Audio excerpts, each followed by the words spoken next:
एक छोटे से गांव में राम और लखन नाम के दो बहुत अच्छे दोस्त रहते थे। दोनों एक साथ बड़े हुए थे और एक दूसरे का हमेशा साथ देते थे। वे दोनों हमेशा साथ खेलते, पढ़ते और एक दूसरे की हर तरह से मदद करते थे।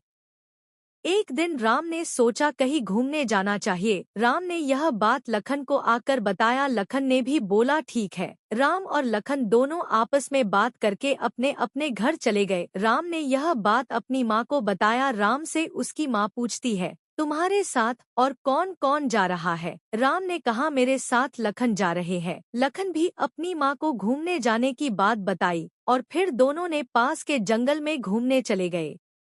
जैसे ही वो जंगल में गए उन्हें डर लगने लगा। उसने वह एक शेर को सोते हुए देखा। शेर गहरी नींद में सो रहा था। फिर उसके आगे गया तो हिरण को देखा। जंगल में बहुत सारे जंगली जानवर थे। जंगल घूमते घूमते जैसे ही वो आगे गए तब उसने एक शेर का बच्चा को देखा। राम और लखन ने उस शेर के बच्चे के पास गया और उससे बात करने की कोशिश की। शेर का बच्चा भी वे दोनों देख रहा था। दोनों मिलकर खूब सारी बातें की। फिर एक बड़ा शेर भी आया और बड़ा शेर भी दोनों से बात की। फिर दोनों को बड़ा शेर जंगल घुमाने लगा। राम और लखन को शेर से दोस्ती हो गई।